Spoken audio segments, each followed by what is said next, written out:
you doing? I hope you're well and I hope you're having a great day. So that is right, it's not clickbait. I saved £1,192 on a pair of twin SU carburetors, and I'm going to explain how.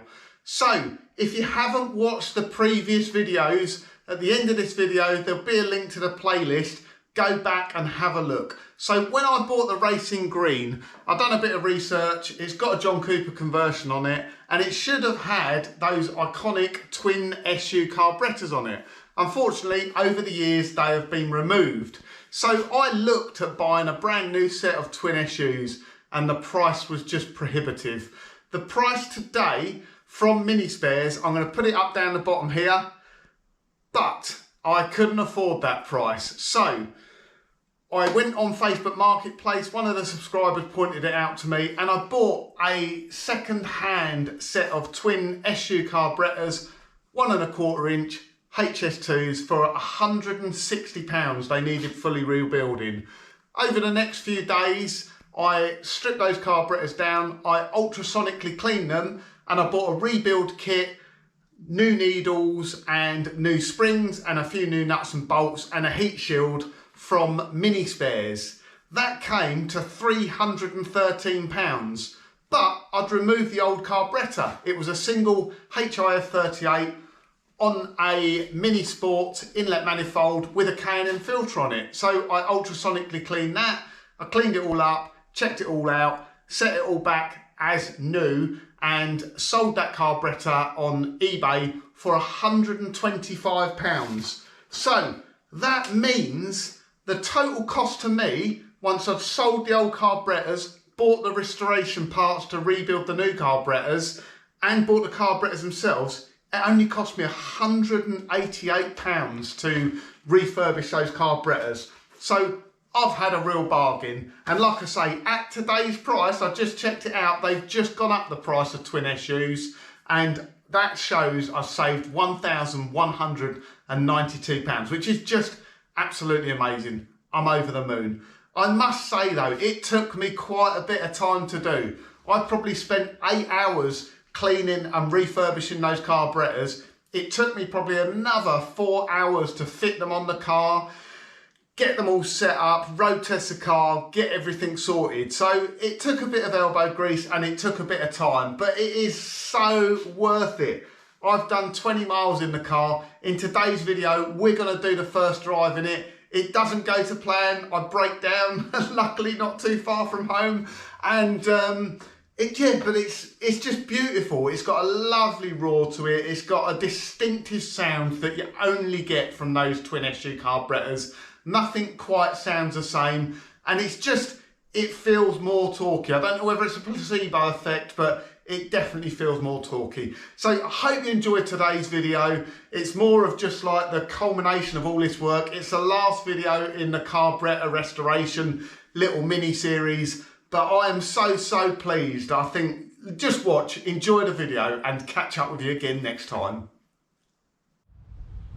Right, so there's our old carb. I think it's quite straightforward, to be honest. We just take the whole manifold off with a carb on, disconnect all the pipes and that. I need to work out what I'm doing with the fuel pipe, because on this the fuel pipe comes off over this side, and might need to do something with a servo vacuum. I'm not going to film this, I'm just going to get on with it and do it.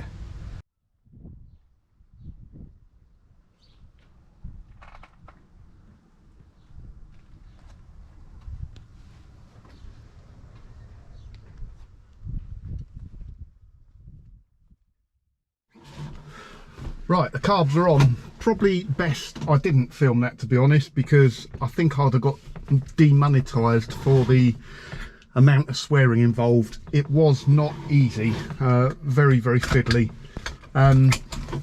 It's very roughly set up at the moment. The carbs, I wound them out 2 turns when I built the carbs up, and I just got it running. I've just fiddled with it until it sounded about right, and I've got to, it's probably about 2.5 turns now.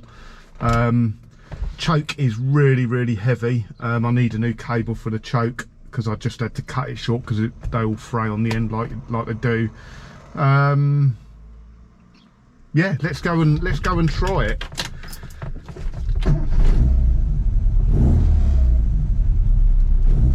And I dropped so many nuts, bolts and screws down the back of the engine. I don't know where they all went. So we'll probably get some clunking, bits falling out. Oh, idle's a bit low.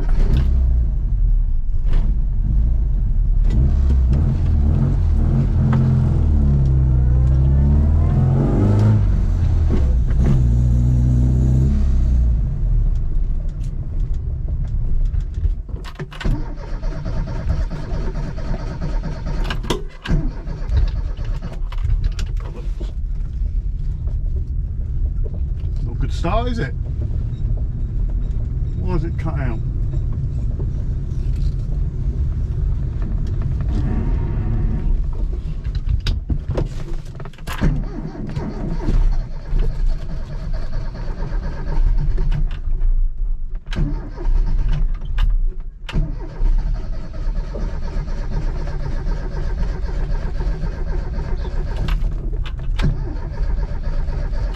Oh, what's going on?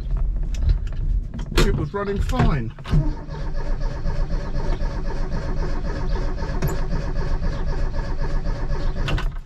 Oh dear, let's go and have a look. Right, we're up and running again, albeit slightly high idle now. I think it just fouled the plugs up.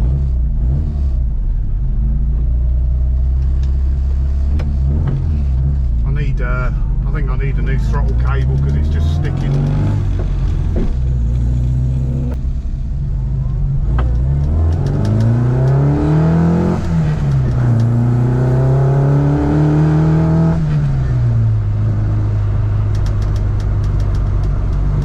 Oh, that sounds lovely.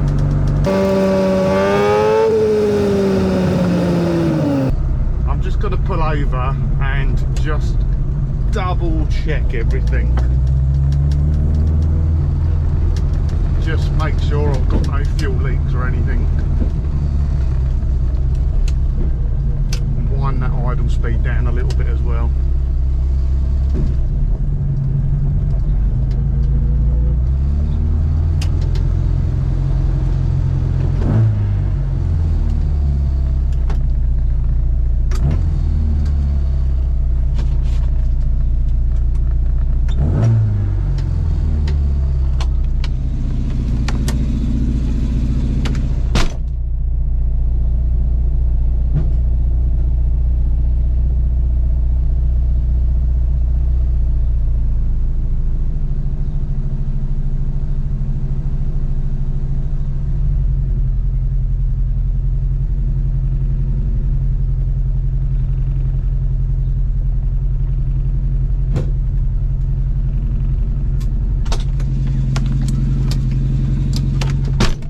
Leaks, it's all looking good. However, this throttle's sticking, quite annoying.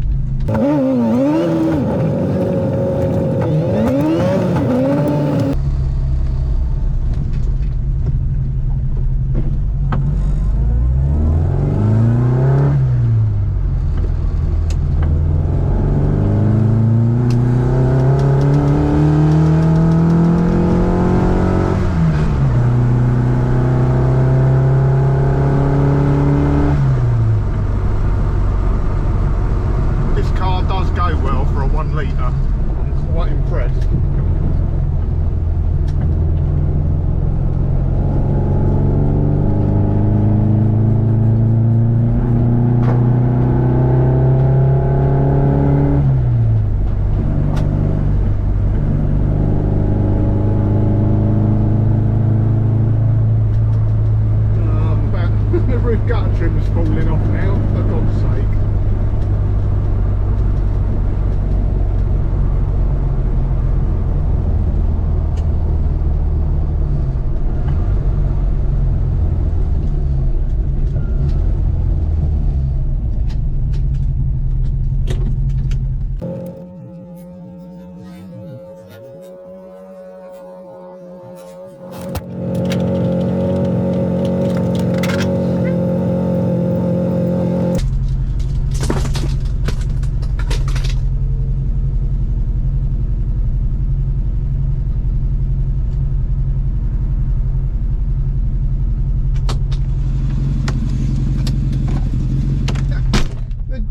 days of owning a Mini.